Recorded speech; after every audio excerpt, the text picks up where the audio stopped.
Hey guys, welcome to my studio. Today we're talking about the very important topic. It's not glamorous, but the important topic of recycling clay. Now there's a lot of ways to recycle clay. Some are really complex, some are really simple, some are really expensive, some are really cheap. Today I want to show you the cheap, fast, simple way. There's this instrument called a Pugmill, which a lot of folks will get. Like if you're pushing a lot of pottery, if you're doing a lot of production, I have a buddy here in town that's doing like 5 tons a month. So he needs a Pugmill. He has guys that come in, they pug the clay, it's ready for their potters in the morning. He's doing a lot of business. I'm a one-stop shop. Pugmills are expensive. They take up a lot of room. I don't want that in my space. And this way is just as simple. So I'm ready. I'm going to show you about that right now.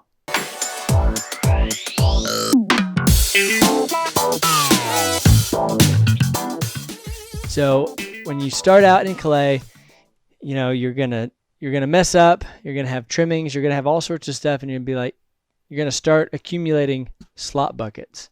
And you're gonna do one, and then you're gonna try to recycle that clay, and you might do a little bit, and then you're gonna keep not doing it, and pretty soon you're gonna have 5 or 10 5-gallon buckets, or maybe a 50-gallon bucket of slop. And you're going to think, I got to do something with all the slop. You're going to have mosquitoes going anywhere. Don't ask me. I don't know from experience. I totally know from experience. That was my journey. And I want to share with you the things that I've learned, that I don't have a lot of overflowing slop buckets anymore. I try to keep it kind of short accounts when it comes to recycling clay. And I think I got a pretty good system. So I want to just take you into my current system. And I would say probably a quarter of the stuff I throw now is from recycled clay, whether it's from the trimmings or whether it's from, what else? I guess usually trimmings. I do a lot of faceted stuff. So I'm peeling the sides off of the walls of mugs and stuff. And so let's see what we got. Okay, so here is my clay situation. You know, so this was me throwing off the hump, and I had scraps in here in the splash pan, and then I'll just take those and I'll throw them in my water bucket. Or sometimes, like, I'll have pots that just got too dried out, and I'll just kind of crumple them up and throw them in there, let them sit overnight. You can see the slop here that this kind of slip stuff is really fine. There's not a whole lot of, I make a bunch of handles. When I'm done with handles, I'll just throw them in there. Now, this is dried out clay. So I told you I had all these slop buckets. And what I wound up doing with these is I was like, too many mosquitoes. So I just built these little pillars. And I let them dry until they were this dry. And then I said, throw them in this 18-gallon Lowe's bucket, or Lowe's bin. And then no more mosquitoes, and one of these days I'll get around to recycling this stuff. So I had 2 of these full. As you can see now, I probably have a third left of one. So I'm almost done with my recycling of these dried clay stuff. So what I'll do now, I'll either take it out of the slop bucket like the video I just showed you, or I'll take these kind of rocks of clay and I will soak it in water overnight. I'll put the top on it so I don't get, what I'm doing right there is I have like this tree that has pollen and stuff, and when I do the water, the pollen will kind of float to the surface, and I just kind of knock it off. And a little bit of that is not going to be a big deal, but I like to not have anything in my clay if possible. I'll show you at the end what happens when you do have stuff in your clay. It's almost like, it is like a little air bubble, because that organic material will burn out and leave an air bubble in there if you don't catch it. Okay, so I'll soak it overnight, or a couple nights, or a week, or whatever I have in water, just kind of whenever I can get to it. And it'll be pretty liquidy. Like, check this clay out here. Oh, and this situation, this is a mosquito net. I got this at Lowe's. This is a pallet I got for free at the movie theater here in town. And I just stapled it on real loose, stapled the mosquito netting onto the pallet. You could do this on any wood, open wood area. Or you could even do it on wood that's not mosquito netted, just a big slab of wood that you don't care about. So what I'll do is I'll look for the harder chunks, and I'll try to anything that's harder that can stand upright, I'll try to stand it upright. If it can't stand upright, then I'll just kind of make it go as high as it can go and build these kind of like long trains of clay. And they'll dry out. And what I want to avoid when I'm doing it like this is like having things sticking out, like you can see on my screen here, like these jagged edges. Those will dry fast. If they're in the sun and they're thin, they'll dry fast. Or if the wind's whipping around them, it'll dry fast. I try to kind of smooth over those pillars or those mounds of clay so that we have as little surface area as possible. Now, granted, the surface is going to dry faster than the clay on the inside, but that's where this system works really well, because this is not just drying it out, because that's not consistent at all. The inside will be wet, the outside will be dry. It's drying it out in the air and the sun, plus the stack and slam wedging method, which I'm going to show you here in just a minute. Now, it is a both and. It's not an either or. So I'll build these mounds. This is sped up considerably, and I'll just let them dry out. And sometimes, as you can see, I'll just dump the extra water out and then hose it down here so I don't have all that free silica getting kicked up. I got 4 kids, so they're running around back there and they'll be kicking it up. So I'll wash it, from dirt it came, from dirt it returns, and I'm putting it just washing it into the grass. So back to my slop bucket, I'll let it dry on this little, I think that was like a heater, an air heater in a bathroom that I took off, and I just took that grate and put it on top of a mixing bowl. And so just scrape it off with one of those scrapers like you'd use on drywall, and I will put it on my desk, and I'll do the same thing, build a little pillar. And I'm really just waiting for it to get dry enough to stack and slam. If I tried to stack and slam it at this consistency, it would just stick all over my canvas table here. I'd slam it down and I'd be peeling half of it up, and you don't want that. So you want it to be dry enough where you're slamming down or you're wedging, and it's not staying stuck to the canvas board or whatever you're wedging on, the plaster bat.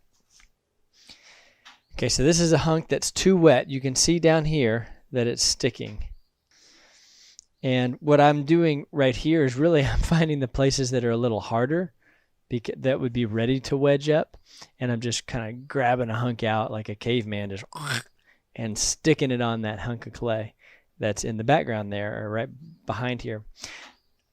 And so I'll build like a pillar like this. That pillar that I made there is actually sitting on my desk right here, and I'm still waiting for it to dry out.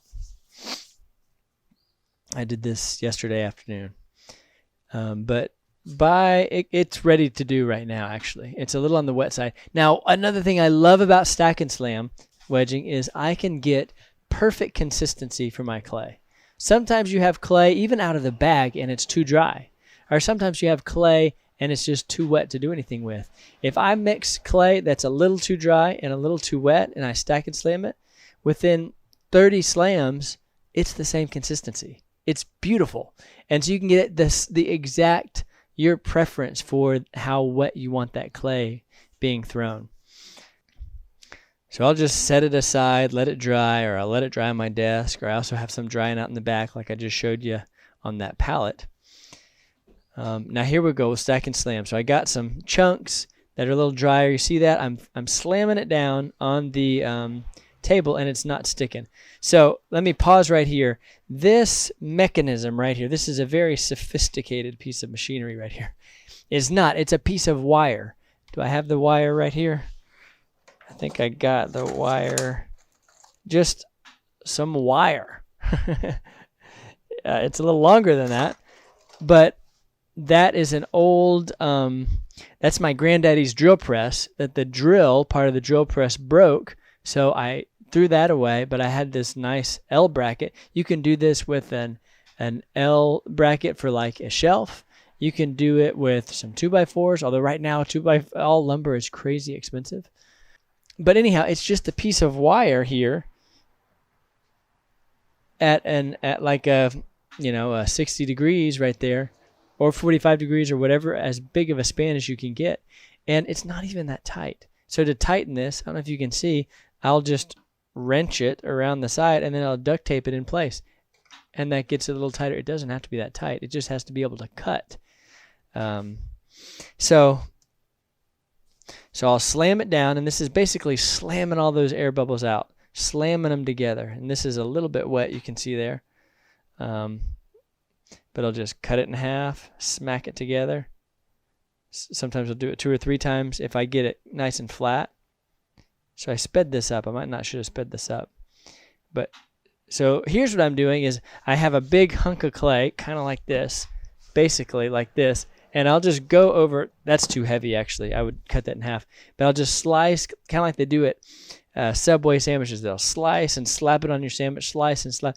I'm basically just taking slices and distributing those parts that are, some parts are hard. There's chunks of hard clay. Sometimes there's different types of clay. Sometimes there's porcelain. Sometimes all my studio is mid-range stuff here.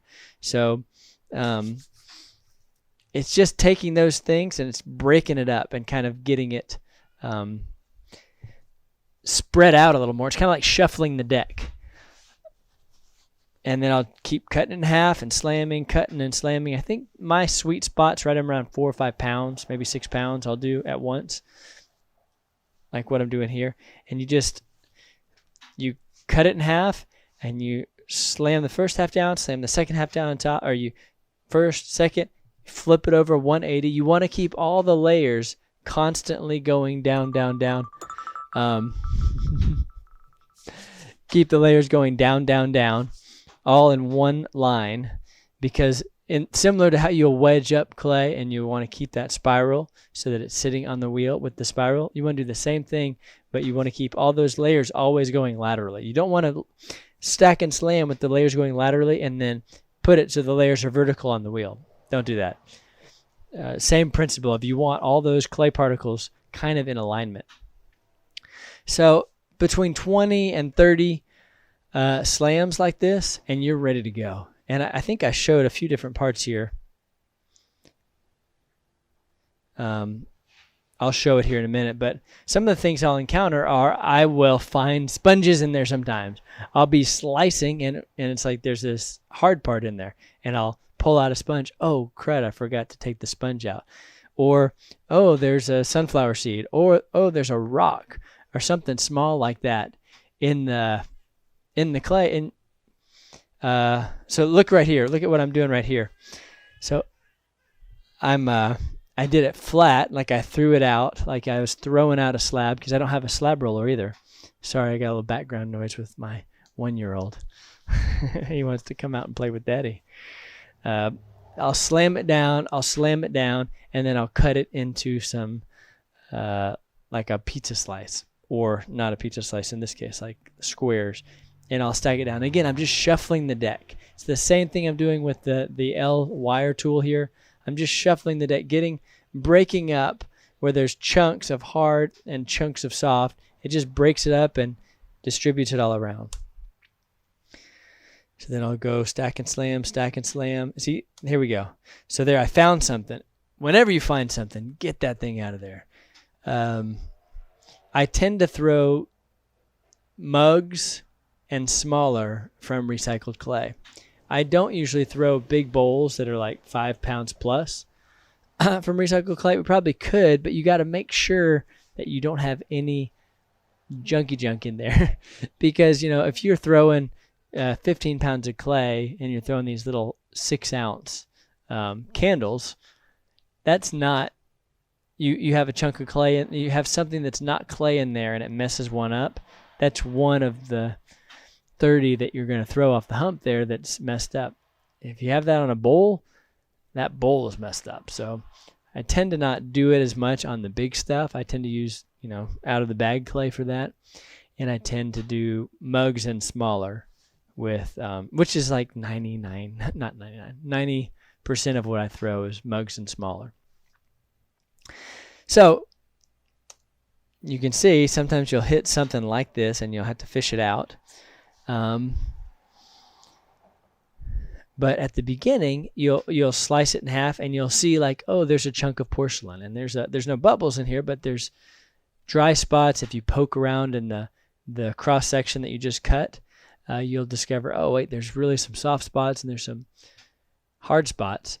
You do this 20 or 30 times and you don't feel anything. It's as good as it gets. And if it's too dry, throw it flat or throw in some wetter clay. Up to really wet you can throw, just to get it kind of, if it's too wet, it'll splatter when you're slamming. So you don't want it to splatter, but you can definitely add some wetter clay to the mix.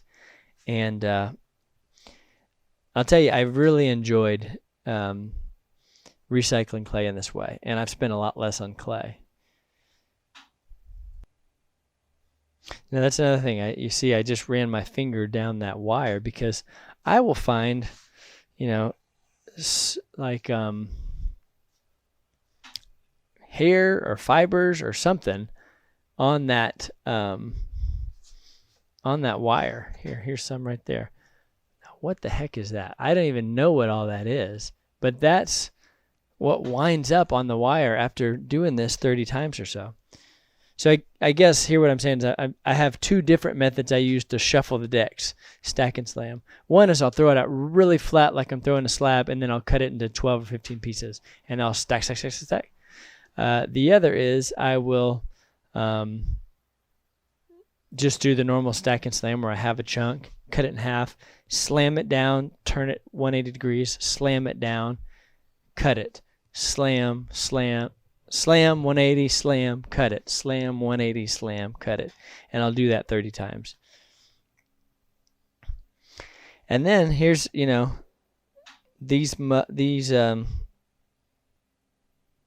mugs that I was throwing here. That was all recycled clay. And I'll show you. I mean, I like it just as much as I like throwing clay out of the back, like a new bag.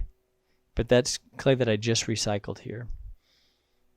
And so incidentally, this is how I throw on the wheel, throw off the hump too, is I usually center, that's probably a 4 or 5 pound ball right there.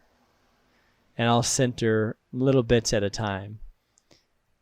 Because when I center too much at a time, it's really hard on my wrists.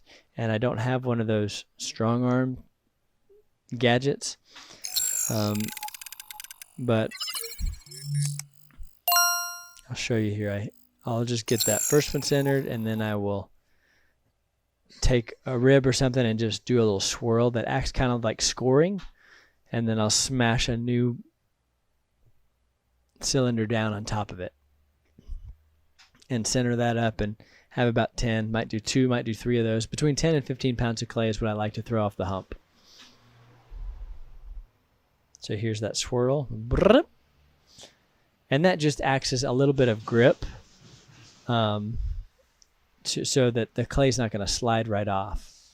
So I'll get it on there. I might stand up and kind of push it down a little bit, get it sunk down there. And then that center part's already centered, so I just need to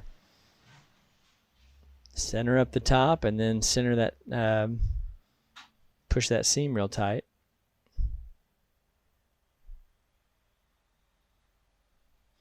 This is my morning routine right here. This is what I like to do in the mornings. Just throw off the hump and then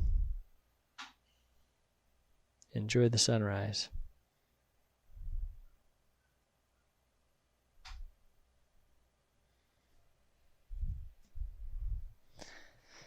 So while we're at it here, I'm going to just tell you what I'm doing. So I'm just getting, instead of weighing it out on the little scale, you get to where, okay, I'm making a candle, 6 ounces. This is the size of the ball in my hand. Okay, I'm making a mug, 12, 14, 16 ounces. This is the size of that ball. So these are about, probably about 14 ounces of clay, maybe between 14 and 16 ounces of clay, and just throwing that up. They're probably around 14 ounces. And then get the shape you want. Take your little tool. Here's the tool I use, which is a like a thick popsicle stick from Hobby Lobby and a string. And I'll just hit the bottom. And if the pot's right here, I'll hit the bottom. Then I'll make a line at the bottom, and I'll hook that in, and it'll wrap around and just give it a little tug, and it's gone. Okay, so here, look, I found a little rock right there. And if you find a rock while you're throwing, just get it out. Sometimes you can save that whatever's from the rock and above. Sometimes you just need to take your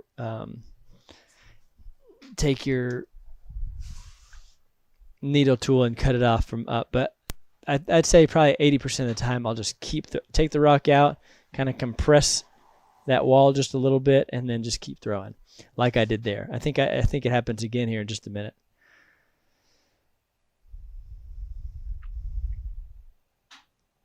But this is all recycled clay, and that's it's a great consistency there.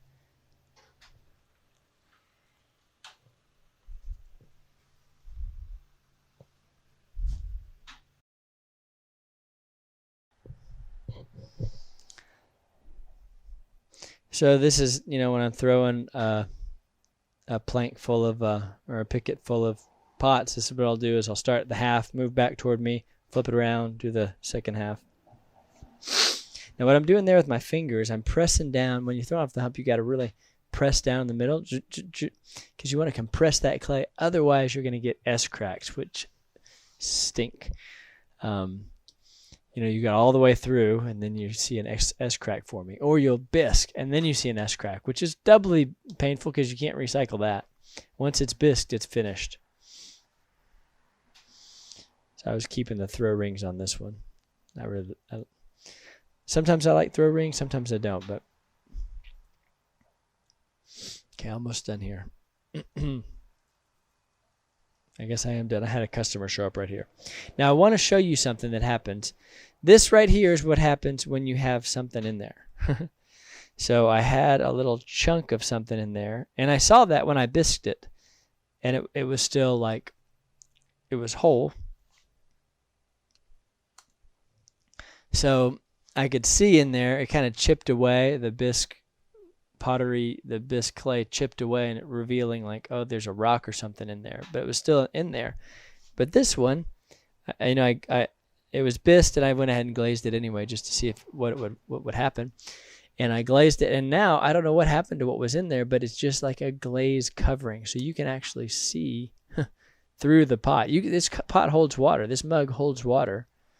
Let's get a good. There it is. So you see I put my finger over it, lift my finger up. You can see through it. That's just glass right there. That's just glaze that melted over that hole. I'm not going to sell that, obviously. Nonetheless, that happens sometimes. And you usually know at the bisque stage, post-bisque, that something was in there because it'll just like flake off in an area. But to be honest, I've thrown hundreds of mugs like that, and I would say that's happened 3 times, 2 times, not very often. So if you're careful about not getting stuff in your clay and you kind of do a good job stack and slam wedging or throwing it out flat and slicing it up into 15 speed, if you do a good job shuffling the deck, you're not going to run into a lot of junk in your clay. So that is the combo. Dry it out in the air plus stack and slam it and get the perfect consistency every time.